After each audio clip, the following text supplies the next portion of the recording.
धन्यवाद खुदा, मसीह यीशु के नाम में हम आपकी स्तुति और तारीफ करते हैं। इस सुंदर अवसर के लिए हे पवित्र आत्मा, मैं तुझे आदर और सम्मान देता हूँ। 2000 वर्ष पहले हमारे पापों अपराधों के लिए आपने कलवरी पर बहुमूल्य लहू को बहा करके प्रभु तुमने हमें खरीद लिया, ताकि परमेश्वर हम आपके योग्य बन सके। आपके राज्य की उन्नति के लिए हमारा जीवन उपयोगी पात्र बन जाए। परमेश्वर पिता, तेरा वचन कहता है, तुमने नहीं मैंने तुम्हें चुना है।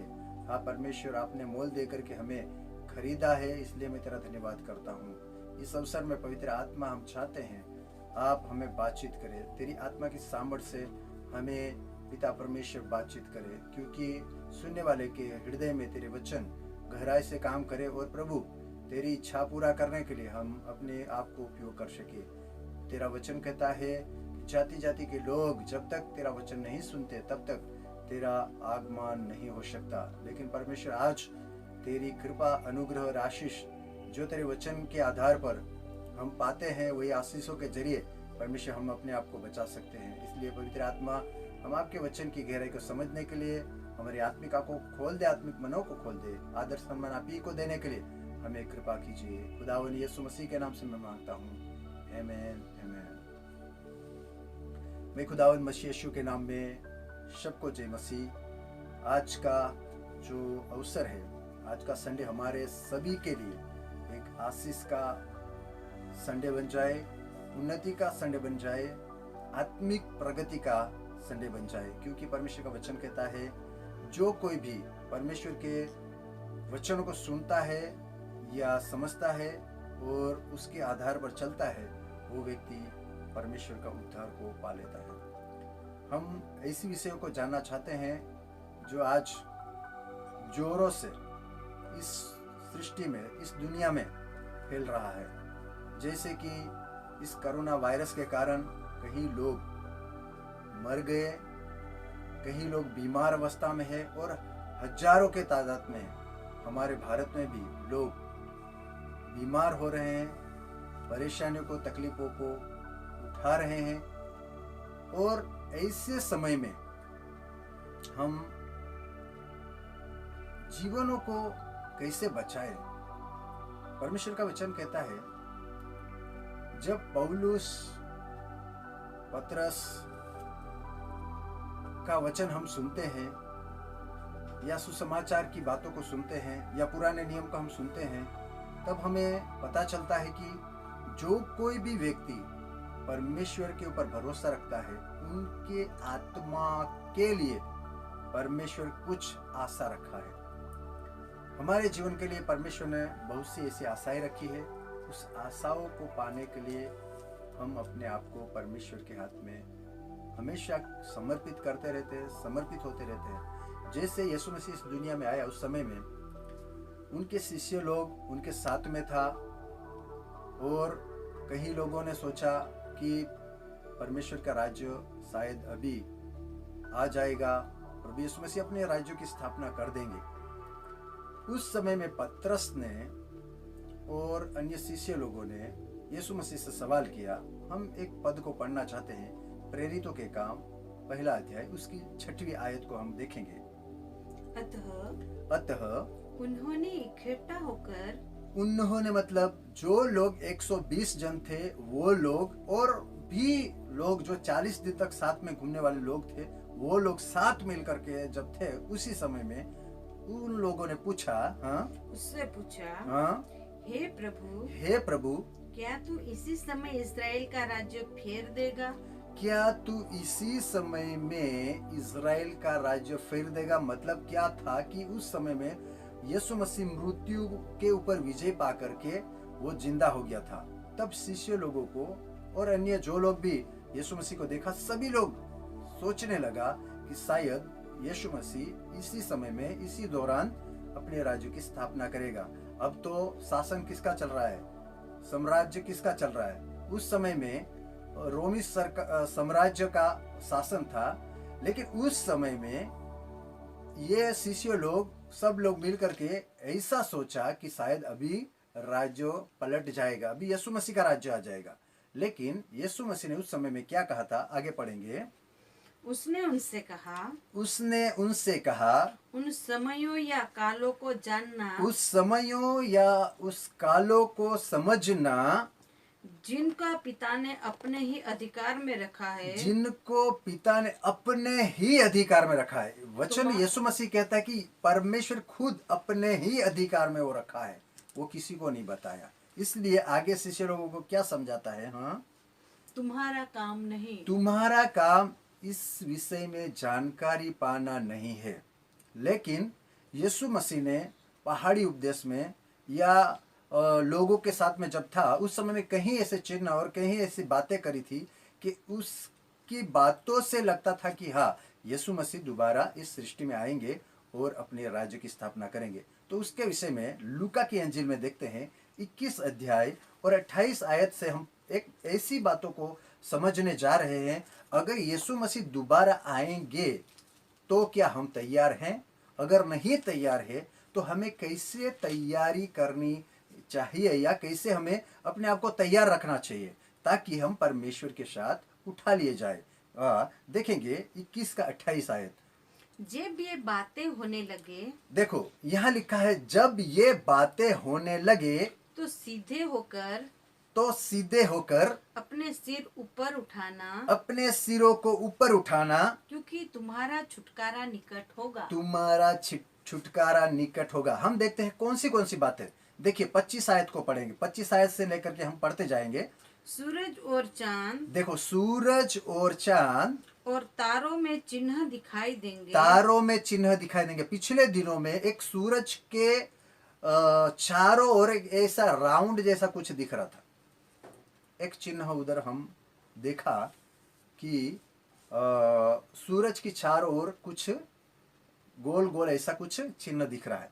तो कुछ बातें तो समझ में आ रही कि परमेश्वर पिता का प्लानिंग क्या है, यीशु मसीह का आने का समय कौन सा हो सकता है। तो कुछ चिन्ह अभी हम देखते हैं। दूसरा क्या है? हाँ, और पृथ्वी पर देश देश के लोग, लिखा है देश देश के लोग, संकट होगा, देश देश के लोगों में संकट होगा, क्योंकि वे समुद्र के गरजने और देखो समुद्र के गरजने और लहरों के कोलाहल से घबरा जाएंगे। लहरों के कोलाहल से घबरा जाएंगे। हमारे भारत में ही ऐसे हुआ। पिछले दिनों में क्या हुआ था कि सुनामी आई और कलकत्ता जैसे बड़ा शहर में बहुत नुकसान हो गया। कहीं मीलों तक वो तबाही फैल गई। हमने देखा कि हमारे देश में ऐसी बड़ी विपत्ति हमने देखी है। और बात देखते हैं आगे क्या लिखा है। भय के कारण, देखो भय के कारण और संसार पर आने वाली घटनाओं की संसार पे आने वाली घटनाओं के बाट देखते देखते बाट देखते देखते लोगों के जी में जी न रहेगा, लोगों के जी में जी न रहेगा, क्योंकि आकाश की शक्तियां हिलाई जाएगी। आकाश की शक्तियां हिलाई जाएगी। तब वे मनुष्य के पुत्र को हम्म सामर्थ और बड़ी महिमा के साथ बादल पर आते देखेंगे। बड़ी सामर्थ के साथ बादल पे आते देखेंगे। लेकिन पृथ्वी में कहीं ऐसी बातें होंगी जैसे प्रकाशित वाक्य में भी लिखा है और दानियल की किताब में भी लिखा गया है दूसरे आगमन के विषय में कि परमेश्वर कैसे अपने पुत्र को दोबारा भेज करके अपने लोगों को लेने आएंगे। वो कैसे आएंगे? तुरही फूंकते हुए सफेद घोड़ों पर आएंगे, स्वर्ग दूतों के साथ आएंगे। जैसे वर राजा अपनी दुल्हन को लेने आता है वैसे ही कलीसिया को लेने के लिए यीशु मसीह दुल्हा के रूप में वो आएंगे करके हमको वचन में से सीखने को मिलता है। तो यहाँ पर भी वही बातें वो लूका की इंजील में हमको सीखने को मिल रही है, क्योंकि ये बातें होगी। देखिए महामारी होगी। तो आज वायरस के कारण ऐसी बहुत बड़ी विपत्ति हमारे देश में पूरी दुनिया में फैल गया है। और अभी हम देखते हैं कि राजस्थान ये एरिया में पाकिस्तान से ऐसी चींटियां आई है जो फसलों को नष्ट कर रही है। ऐसी कई बातें अभी हो रही है। दुनिया में कहीं ऐसी बातें हो रही जो उससे हम समझ सकते हैं कि मनुष्य के जीवन में कुछ तो अलग बातें हो रही है, कुछ बाइबल के आधार पर कुछ बातें होने जा रही है। तो उससे पहले हमको क्या करना है, देखिए हम पढ़ते हैं 21 का 28, दोबारा पढ़ेंगे, देखिए दोबारा पढ़ेंगे। जब ये बातें होने लगे जब ये बातें होने लगे तो सीधे होकर अपने सिर ऊपर उठाना। लिखा है अपने सिर ऊपर उठाना, कि शायद प्रभु अपने लोगों को लेने के लिए आ ही रहे हैं, या परमेश्वर अपने पुत्र को भेज करके अपनी कलीसिया को ले जाना चाहते हैं। उस समय में कि सीधे होकर के सिर को ऊपर उठाना, हाँ, क्योंकि तुम्हारा छुटकारा निकट है। तुम्हारा छुटकारा निकट है, यह समझ जाना। छुटकारा निकट है, क्या उस छुटकारे में हम छुटकारा पाने के लायक हैं क्या, वो भी समझना बहुत ही जरूरत है। इन दिनों में हम छुटकारे पाए हुए लोग, उद्धार पाए हुए लोग, आशीष पाए हुए लोग, आनंद पाया हुआ लोग, वो लोग क्या सही में यीशु मसीह के आगमन में उठा लिए जाएंगे? उसके विषय में अय्यूब क्या कहता है, हम अय्यूब की किताब उसका 10वां अध्याय और 15वीं आयत में हम पढ़ते हैं। देखेंगे अय्यूब की किताब 10वां अध्याय 15वीं आयत। यदि मैं दुष्टता करूं अय्यूब कहता है यदि मैं दुष्टता करूं तो मुझ पर हाय। देखो उसको ऐसा है कि यदि मैं दुष्टता करूं तो मुझ पर क्या हाय, हाँ। यदि मैं धर्मी बनूं लिखा है यदि मैं धर्मी बनूं तो भी मैं सिर न उठाऊंगा। तो भी मैं सिर न उठाऊंगा। उसका क्या कारण है? अय्यूब जानता है मैं माँ की गर्भ से ही क्या हूं, पाप में जन्मा हूं, तो मैं सिर उठाने की योग्य है ही नहीं। देखिए अगर आप अपने आप में ऐसे समझते हैं कि मैं अगर परमेश्वर का आगमन हो जाता है तो मैं उठा लिया जाऊंगा, तो ये घमंड हमारा बेवकूफी होगा, वो अच्छा नहीं होगा। क्योंकि अय्यूब खुद कहता है कि यदि मैं धर्मी हूं तो भी क्या करता है, पढ़िए। यदि मैं धर्मी बनूं तो भी मैं सिर न उठाऊंगा। सिर न उठाऊंगा, क्योंकि मैं अपमान से भरा हुआ हूँ। कैसे हूं? मैं अपमान से भरा हुआ हूं, और अपने दुख पर ध्यान रखता हूँ। और मैं अपने दुखों पर ध्यान रखता हूं, यानी कि मैं अविश्वसनीय बातें करता रहता हूं। मैं अपने दुखों के ऊपर मैं ध्यान लगाता हूं। देखिए आप अपने घर में रहते हैं, अपने बच्चों में ध्यान लगाते हैं, या अपने दुश्मन पे भी ध्यान लगाते हैं। जो अगर अपना दुश्मन है, आप कितना भी आत्मिक हो, कितना भी प्रार्थना करने वाले हो, 40 दिन का उपवास में भी आप क्या करते हैं, पड़ोसी के साथ में झगड़ा करते हैं। 40 दिन के उपवास में भी अपने बच्चों के साथ में हम लोग झगड़ा करते हैं। तो इतना हम लोग धर्मी नहीं है। तो हमें क्या करना है, क्या करना है? अय्यूब क्या बताता है, हम देखते हैं इसी अध्याय में। मैं धर्मी नहीं हूं करके बोल रहा है, मैं सिर को नहीं उठाऊंगा तो क्या करूंगा? मैं अपने सिरों को झुका करके परमेश्वर से गुहार लगाऊंगा, प्रार्थना करूंगा। क्यों?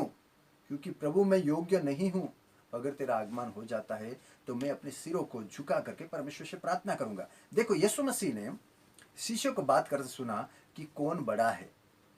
वो लोग बोल रहे थे मैं बड़ा हूं, आप बड़े हैं, कौन बड़ा कौन है? उस समय में यीशु मसीह ने कहा स्वर्ग के राज्य में कौन बड़ा हो सकता है? जो अपने आप को छोटा कर लेता है वही बड़ा होता है। यानी कि अपने आप को झुकाना बहुत जरूरी है। यीशु मसीह के सामने अपने सिरों को झुका दो, प्रार्थना में लगे रहो, ताकि हम परमेश्वर के सामने की योग्य व्यक्ति बन जाए, नम्र व्यक्ति बन जाए, ताकि परमेश्वर के आगमन में हम उठाए जाए। यीशु मसीह ने लूका के इंजील में इसलिए इससे बताया कि आप अपनी आंख उठा करके उनको देखो। किसको देखो? जो आ रहा है उनको देखो। लेकिन जब हम प्रार्थना करते हैं तो आत्मिक आंखें हमारी खुल जाती है और हम आत्मिक रीति से तैयार होते हैं। हम परमेश्वर के तुल्य बन जाते हैं, योग्य बन जाते हैं, उसके उठा लेने के योग्य बन जाते हैं।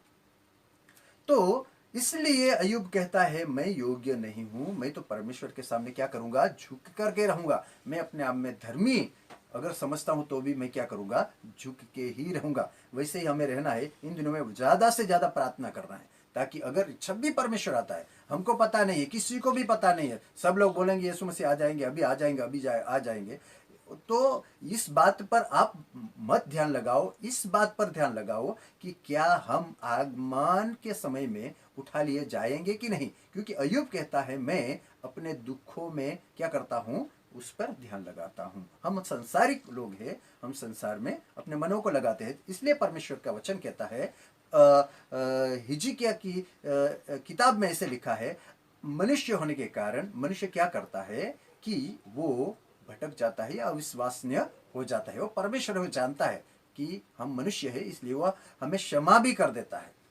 तो हम देखते हैं लूका की इंजील उसका पहला अध्याय उसकी 68 पद को पढ़ेंगे। प्रभु इज़राइल का परमेश्वर धन्य हो, यहाँ लिखा है प्रभु इज़राइल का परमेश्वर धन्य हो, क्योंकि उसने अपने लोगों पर दृष्टि की। उसने अपने लोगों पर दृष्टि की। देखिए, आदम ने पाप किया, हवा ने भी पाप किया, यानी कि पूरा परिवार पाप में है। कैन ने भी पाप किया, उसके बेटे लोगों ने भी, उसकी पीढ़ियां भी क्या कर रही है, पाप में गिर रही है। तो भी परमेश्वर ने अपने लोगों पर दृष्टि की है।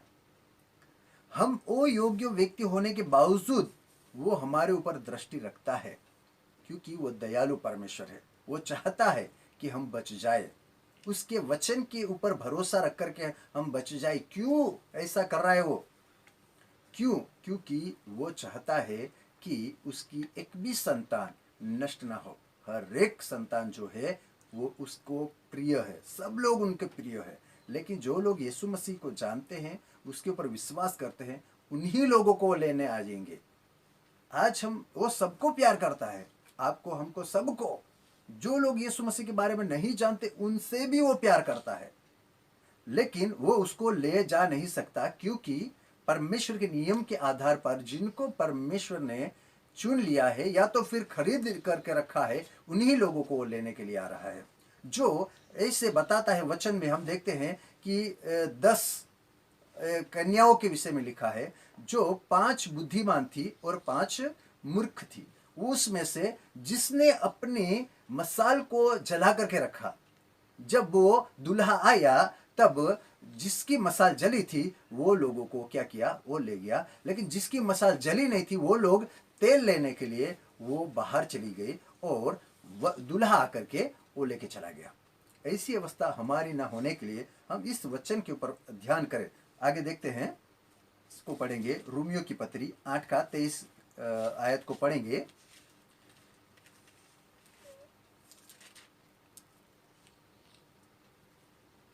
और केवल वही नहीं, लिखा है केवल वही नहीं, पर हम भी जिनके पास आत्मा का पहला फल है। देखो, हम भी, वही नहीं मतलब कि जो लोग पूर्वज है, या फिर आज पौलुस कहता है वही नहीं, हम भी, पौलुस खुद भी कहता है हम भी। ऐसा नहीं कि जो लोग शिष्य लोग थे उनके साथ में चले थे, उनके साथ में रहते, वही लोग नहीं, हम भी।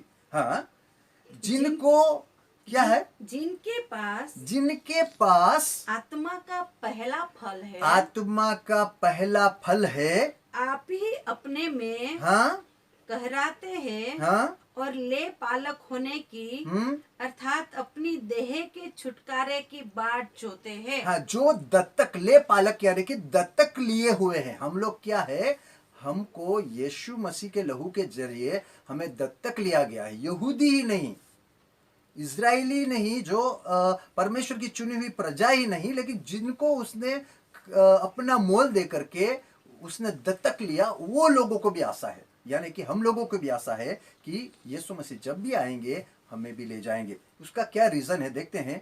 दूसरा कुरिन्थी उसका 5 और 5 आयत को, उसमें हम उसकी गहराई को समझने पाएंगे कि यीशु मसीह हमें लेने आ रहा है, और हमें क्यों लेने आ रहा है वो बातों को हमने सीखा है। हम देखते हैं दूसरा कुरिन्थी 5 और 5 आयत में, जिसने हमें, देखो, जिसने हमें ऐसी बात के लिए तैयार किया ऐसी है, बातों के लिए तैयार किया है, वो परमेश्वर है। वो परमेश्वर कौन से ऐसी बातों के लिए, उनके राज्यों में अनंत काल के जीवन के लिए हमें तैयार किया है। ऐसी बातें जो है, अनंत काल की जो बातें हमने सुनी है, विश्वास की बातें जो सुनी है, परमेश्वर का वचन कहता है जो कोई उसके पुत्र पर विश्वास करता है उनका नाश नहीं होगा, लेकिन उसे अनंत जीवन मिलेगा। उन बातों के लिए यहाँ पर बातें लिखी गई है। सुनिए आगे।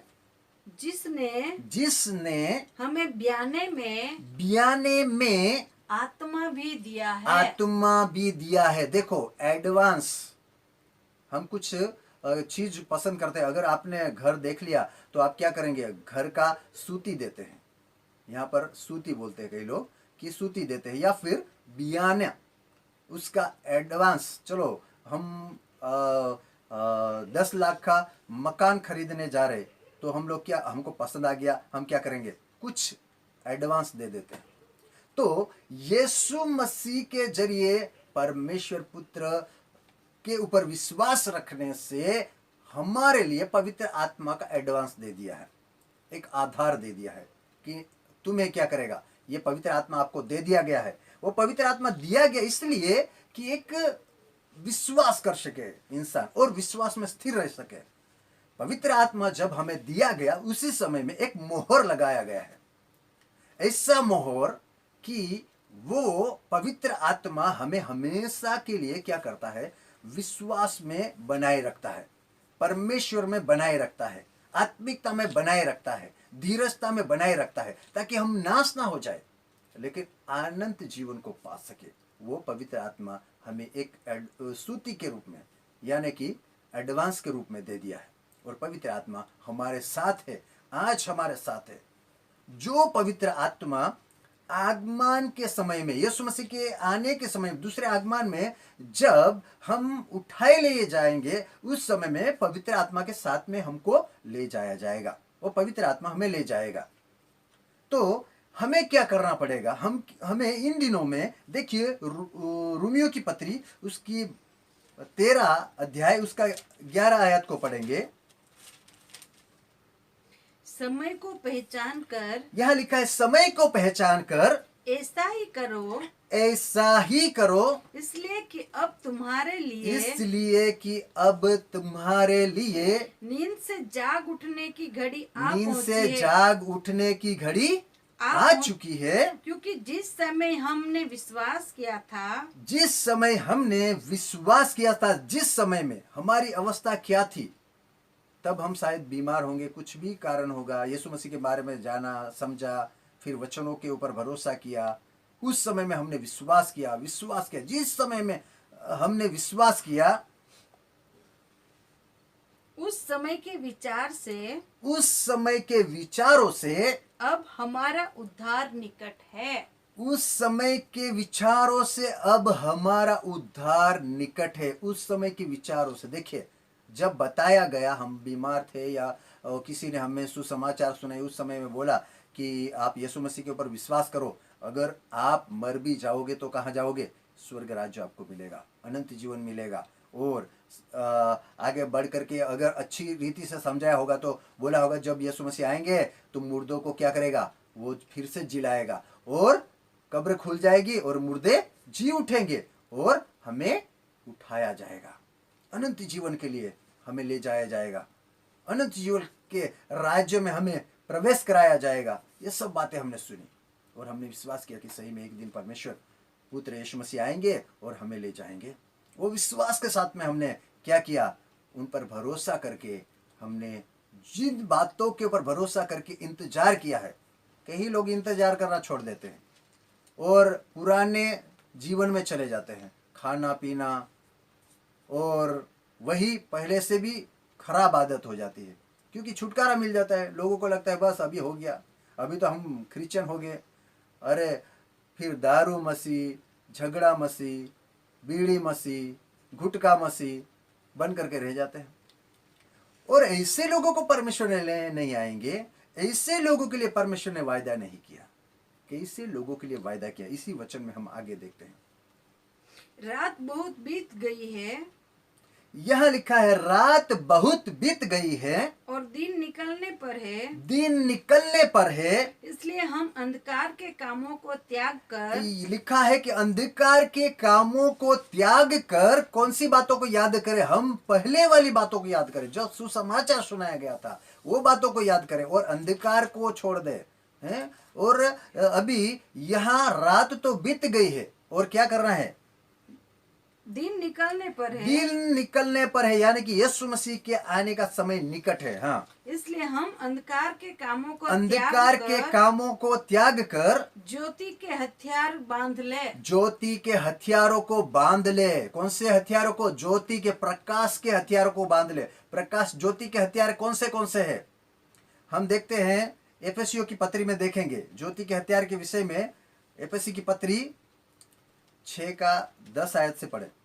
इसलिए प्रभु में और उसकी शक्ति के प्रभाव में ऐसे हथियार है, उसकी शक्ति के प्रभाव में बलवंत बनो। परमेश्वर के सारे हथियार बांध लो। परमेश्वर के सारे हथियार बांध लो कि तुम शैतान की कुयुक्तियों के सामने, शैतान की कुयुक्तियों के सामने खड़े रह सको। कैसे हथियार है आप देखो यहाँ पर। शैतान के सामने खड़ा होने पड़ेगा, क्योंकि इन दिनों में क्या हो रहा है, शैतान लोगों को भरमाएगा। अभी अंतिम दिनों में ऐसा होगा कि कहीं नई बातें निकलेगी। अभी लॉकडाउन है, फिर कौन सा डाउन आएगा कुछ पता नहीं है।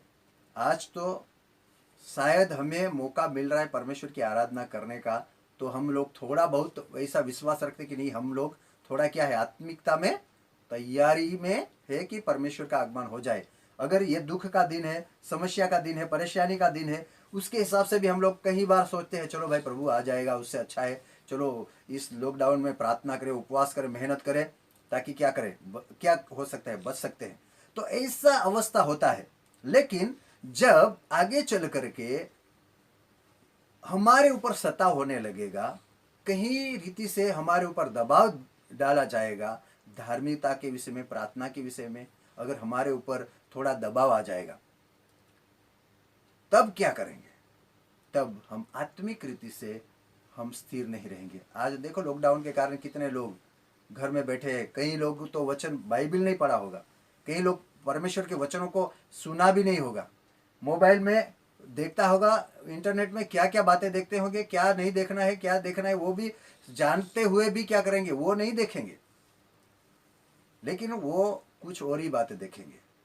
टीवी में समय बिता रहे, गेम्स में टाइम बिता रहे, लेकिन परमेश्वर के वचनों में या प्रार्थना में समय को नहीं बिता रहे।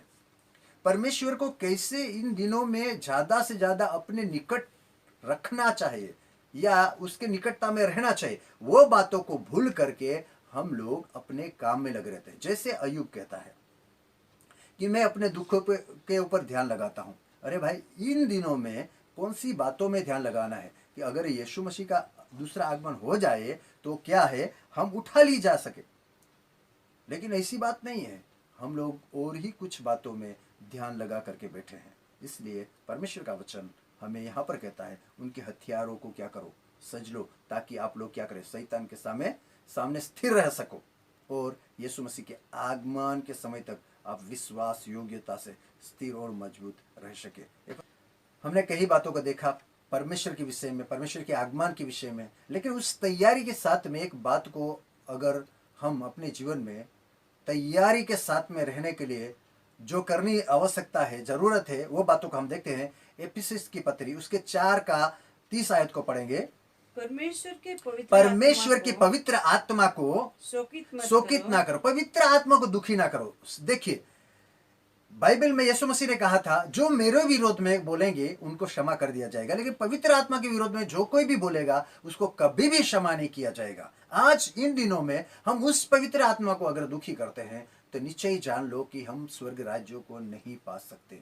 परमेश्वर के पवित्र आत्मा को शोकित मत करो। यह लिखा है परमेश्वर की पवित्र आत्मा को शोकित न करो, जिससे तुम पर छुटकारे के दिन के लिए जो मोहर लगाई गई है वो मोहर मिट ना जाए तुम्हारे ऊपर। मतलब जो कोई यीशु मसीह के ऊपर विश्वास रखता है उनके ऊपर पवित्र आत्मा की मोहर लगाई गई है, क्योंकि पवित्र लोग के रूप में ही मोहर लगाई जाएगी। बाकी जिनको मोहर नहीं लगाई जाएगी उनको वो यीशु मसीह दूसरे आगमन में उसके साथ में उठाया नहीं जाएगा, क्योंकि परमेश्वर का यही वायदा है, जिनके ऊपर पवित्र आत्मा का मोहर लगा है वही लोग यीशु मसीह के दूसरे आगमन में उठा लिए जाएंगे। हमारे वचनों को मैं यही बंद करना चाहता हूँ। आपको मैंने कुछ वचनों के जरिए बातचीत किया, ताकि आपके जीवन में कुछ बातें वचनों के जरिए मैं पहुंचा सकूं कि अंतिम दिनों में हमें कैसी तैयारी रखनी पड़ेगी। हमें पवित्र आत्मा को दुखी नहीं करना है, जो पवित्र आत्मा हमारे ऊपर मोहर लगाई गई है कि ये पवित्र आत्मा से भरपूर है, पवित्र आत्मा के वरदानों से भरपूर है, ये परमेश्वर का पवित्र जन है, ये पवित्र लोगों में गिना जाता है। जो मोहर हमारे ऊपर लगाई गई है वो मोहर कभी भी ना मिटे। आप पवित्र आत्मा को दुखी ना करें, आप पवित्र आत्मा से भरपूर होकर के आत्मा में परमेश्वर से प्रार्थना करते रहें और आने वाली हर समस्याओं से हम बच सके, ताकि परमेश्वर के राज्य में उठा लिए जाए।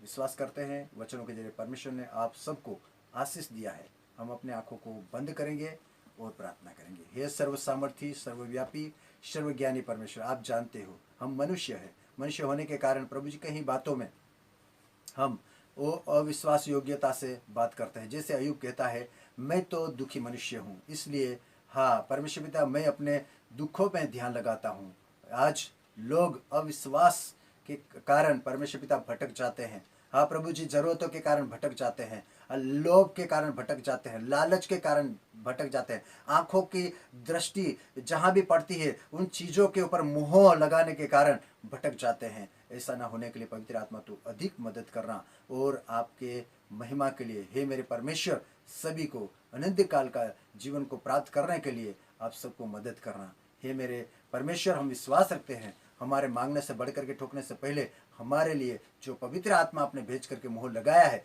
वो मोहर कभी भी मिटने ना पाए, हम पवित्र आत्मा को कभी भी दुखी ना करने पाए। इसलिए हम क्षमा चाहते हैं।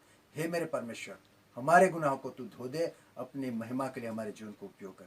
आज से लेकर के हम जिए तब तक, तेरे आने के समय तक विश्वास योग्यता से हमें जीने के लिए कृपा करें। यीशु मसीह के नाम से हम मांगते हैं, आमीन। हमारे चैनलों को सब्सक्राइब करें, लाइक करें और बेल आइकन को दबाना ना भूलें। और अगर हमारे वचनों में कुछ कमियां दिखती है या आपको कैसे वचन आपको चाहिए, तो हम आपसे वो सुझाव चाहेंगे।